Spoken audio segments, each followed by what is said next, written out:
call the meeting to order. The first order of business with respect to that is a pledge of allegiance. I don't know if everybody has a flag in their home. I do. Matter of fact, for those of you who are interested, I can probably put up a flag on screen here. Than I do. So with that in mind, I pledge allegiance. Allegiance to the flag of the United States of America, to the republic for which it stands, one nation, under God, indivisible, with liberty and justice for all. For all. It was either the current flag or I'd use one that I have here. This is 38-star flag from 1876. Okay. Next order of business then is annual reorganization of the Public Utilities Commission. I know, gentlemen, we haven't talked about this because we don't talk about things outside of the meetings. Is there any motion to or any nomination for the position of chairman of the commission? I move to appoint you, Mr. Chairman, as chair. That would be Bob Beaumont as for Bernadette's sake. Okay, is there a second to that? Second. Okay, are there any other nominations from the floor? Hearing none, all those in favor of Robert Beaumont as the chairman of the commission, please signify by saying aye. Aye. Aye. Aye, stands voted unanimously. Next order of business then is nominations for the position of vice chairman. Are there any nominations for that position? Mr. Chairman, I would like to nominate Patrick Burney for the vice president position, All right, and the vice chair position. I'll be most happy to second that. Are there any other nominations from the floor? Hearing none, all those in favor signify by Patrick Burney as vice chairman, please signify by saying aye. Aye. Aye. Opposed? Patrick, congratulations for another year. Next order of business then is nominations for the position of secretary. Mr. Chairman, I nominate Mr. Reinbold as secretary. And I will heartily support that as a second. Any other nominations on the floor? Hearing none, all those in favor of Joel Reinbold as secretary signify by saying aye. Aye. Aye. Stands voted unanimously. Gentlemen, we're good to go. On to the consent agenda. Is there a motion to approve the consent agenda? So moved. Is there a Second. second? Second. All those in favor signify by saying aye. Aye. Aye. Aye, that stands voted unanimously. We will move on then to item number 5, discussion and action with respect to the director's report, since there was nothing removed from the consent agenda. Is there a motion to approve the director's report as presented herein? So moved. Is there a second? Second. Okay. Any particular questions anybody has, or any particular highlights, Rick, that you would like to go ahead and hit on there? Or Rick or Tony? I'll be honest with you. This is Patrick Burney, for the record. Mr. Hendershot's first 2 sentences of his report said it all, talking about COVID-19. However, not much of the director's report for March 2020, besides the first 2 sentences, actually talked about where they've been, what they've done. And I think it'd be great for the public and the record to reflect all the hard work of the team. So I wouldn't mind if the entirety of the director's report focused in on what is summarized in his first 2 sentences.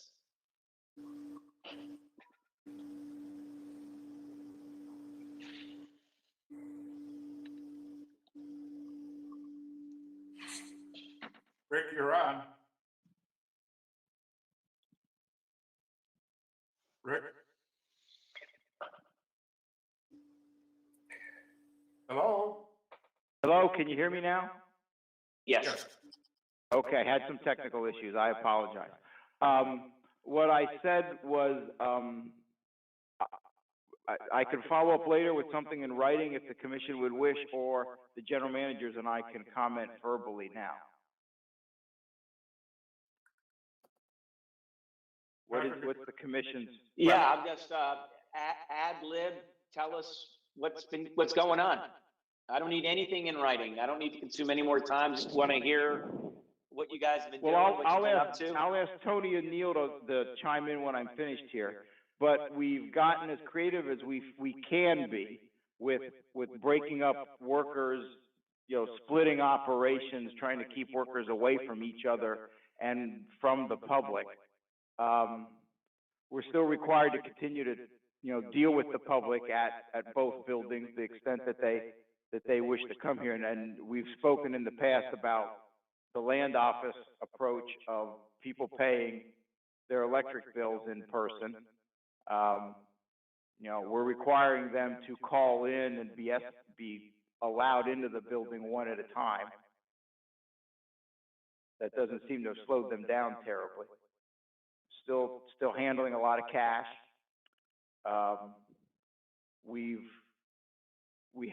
The electric division's purchased a Dropbox safe, which is available. Tony, remind me, is it on the front porch or is it in the lobby or in the vestibule? We have one that we put out outside the door daily for non-cash payments, money orders, or any paperwork that folks Right. are connected to.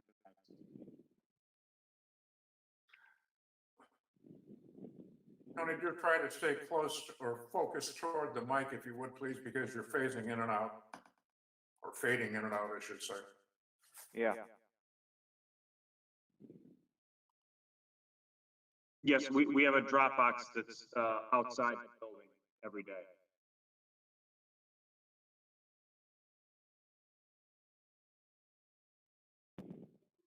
Rick, you might as well continue then.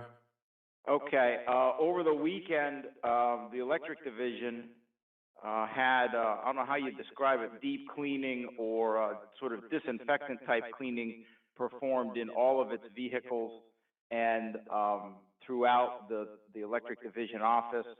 The water and sewer divisions have done similar things previous to this, I know, at least with the vehicles. Neil, is there anything more you wanted to say about what you folks have done? I just want to do Bernadette. Can you hear me? Mic check. Yes, I can hear you. So very similar to the electric division, the water and sewer divisions have staggered shifts as much as possible, both at the wastewater treatment plant as well as our operations at 377 South Cherry Street. Our building is also locked to the public, but we still do have people that approach and do want to pay bills in cash. We actually are moving forward with our cleaning of the buildings and the vehicles. We will have a walkthrough tomorrow with the vendor, and so that will take place this weekend as well as next week because we do have multiple sites as well. Access to homes, we have stopped our meter changeout program as well as our inflow and infiltration inspection program at this time. So those have been suspended. Staff have been reassigned to other tasks.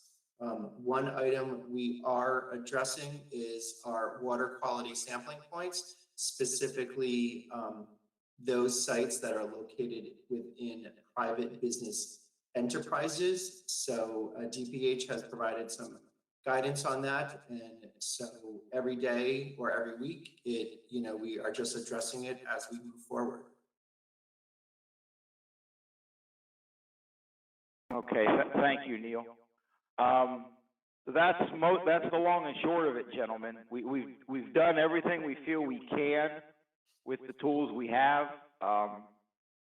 We haven't done everything, but we've done everything we can. Thank you. Okay, any other questions of the director or either the general managers with respect to the report?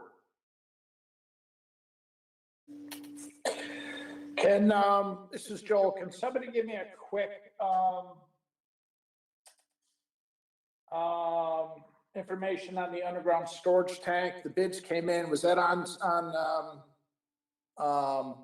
consistent with our budget on that?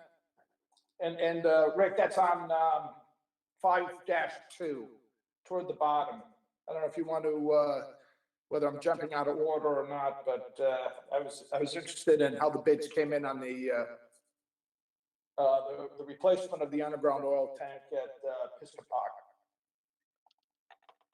Okay, I'll address that one, Joel. So that is a water division project, and so that is to replace the existing underground storage tank that is original to the Piscataquis water treatment plant, so in circa 1992, 1993. I will have to follow up with exact financials. I do not have in front of me. We are moving forward with that project. We had a pre-construction meeting last week outside. We limited it to 4 people. And at this point, we are waiting for the new above ground precast storage tank, and we are keeping a close eye on the delivery of that just because of interruptions in the supply chain. But I will have to follow up with the actual bid tab itself. I can pull that up on the purchasing portal website tomorrow. Thank you, Neil. No problem. Okay, is there anything else of either general manager or Rick? Patrick, it looked like you were going to say something. I saw your mouth moving. Yeah, I've got to remember that my phone is on mute pursuant to your order. I actually have a very technical question from the director's report, and it relates to the report from E&E. All right, I'll do what I can. Do you have the report in front of you, Rick? If you give me a page number, yes, I can flip right to it. This actually could go to Bob. Bob, you'll be able to answer this too. 5-16, which talks about the locational marginal price spreads. I've never really spent a lot of time on this page, and in particular table 2. Yep. But I just, can you just walk me through the numbers here, and in particular this concept of the benefit of the locational spread? I just to understand that I have spent some time on it. I see where I recognize some of the numbers, but I don't understand why at our totals why we have negative 2,211 net, or a negative nodal value number that's not identical to the locational spread benefit number. Just this, for whatever reason, when I looked at this, I thought the total should be 0 for the adjusted net interchange and for the nodal value, with any kind of benefits being either a positive number, or if it's a penalty, a negative number in that locational spread penalty column. But that's not what this is about. So can you just help me understand why we have a benefit of 16,000 and why we have negative numbers under the adjusted net interchange and nodal value?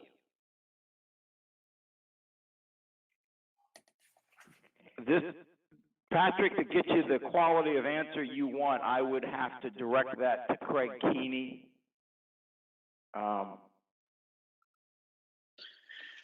For E&E staff.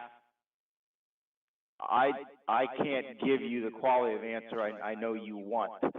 Now the spread has to do with the prices of energy at the nodes versus where the load is located, and it has to do with different locational marginal prices at the times of the deliveries, and it all nets out over the course of the month, and that's how the dollars happen.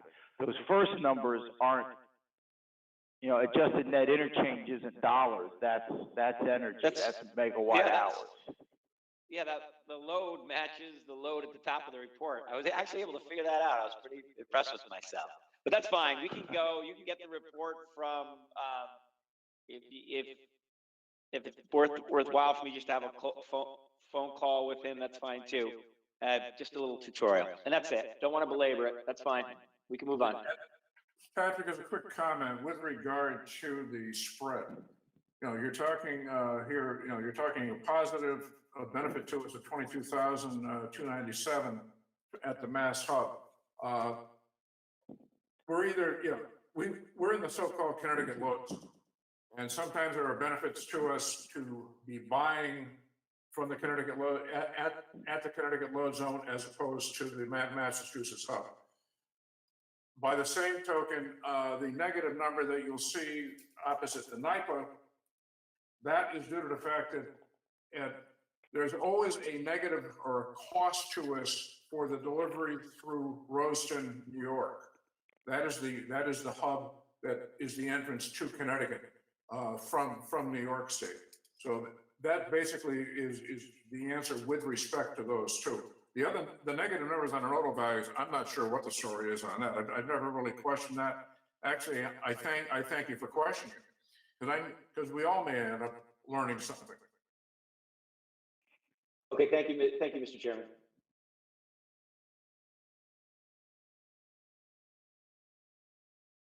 Is there anything else with regard to the director's report? Hearing nothing, all those in favor of approving the director's report as presented herein signify by saying aye. Aye. Aye. Stands voted unanimously. Next order of business is discussion update on the sewer treatment plant upgrades.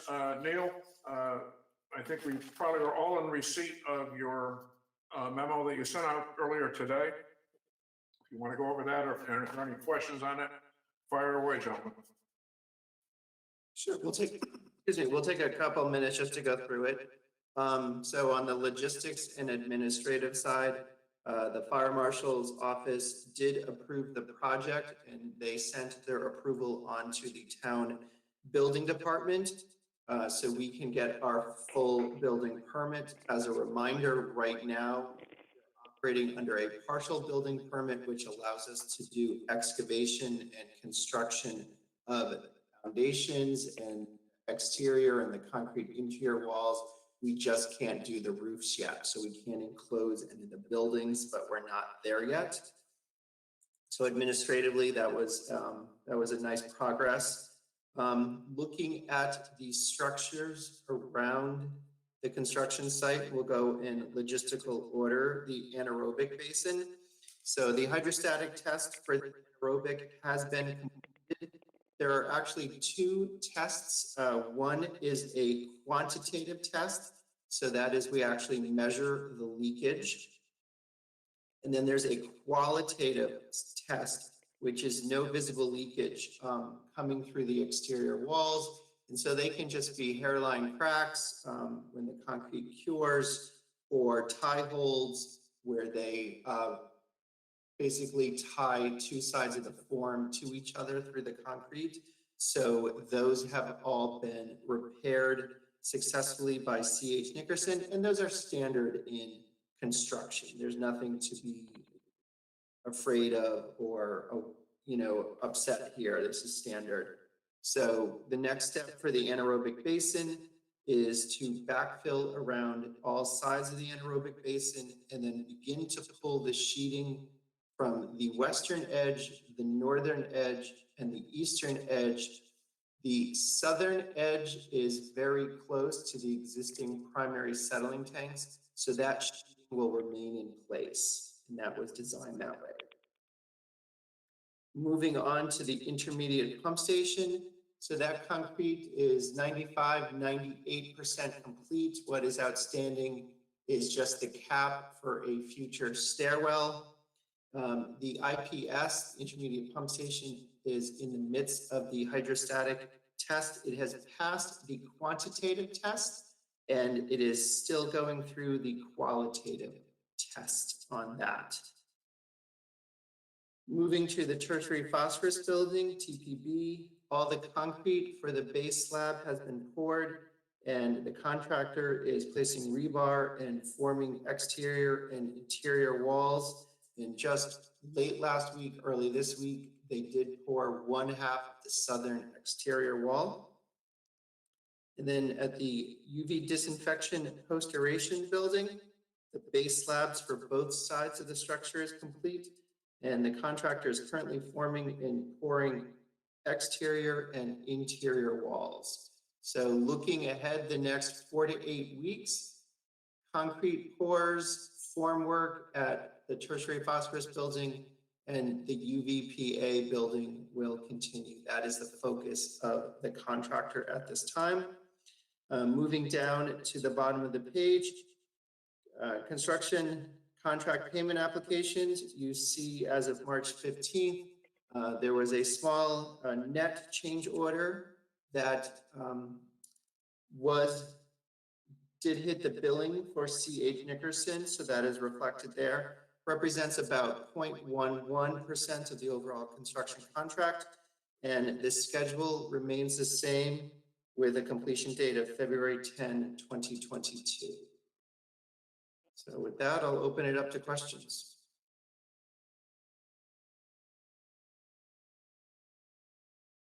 Okay, there are other change orders, I believe, that are in process, Neil, is that correct? That is correct. So report to the Public Utilities Commission on a monthly basis. The snap line is when they actually go through the C.H. Nickerson payment application process.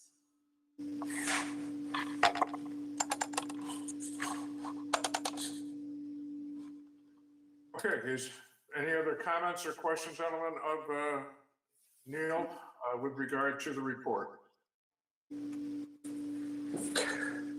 Mr. Chairman, this is Joel. I don't have any questions, and compliments to Neil for his continuing management of this very complex project. Couldn't agree more, Joe. All right, if there is nothing else then to be brought up, I will entertain a motion to adjourn. Is there a motion for saying? So moved. Is there a second? Second. All those in favor of adjourning signify by saying aye. Aye. Aye, we stand adjourned. One comment I would make post-meeting is if there are any comments that any of you want to make with regard to being able to run a meeting like this better than what we've done it the first time around, please do not hesitate to make those comments. If you want to make them to me in writing, you know, via email or something, you're welcome to, or you can make them verbally as you see fit. So other than that, there's nothing else here. I will say good night, and we can all start leaving the meeting. Thank you, Patrick. All right. Thank you, Bob. Thanks, gentlemen. Good night, gentlemen. Everybody. Bye-bye. Drive safely. Good night, Bill. Tony, thank you very much for setting this whole thing up. Appreciate it. Yeah, well done, Tony. Thanks. Thanks, Neil.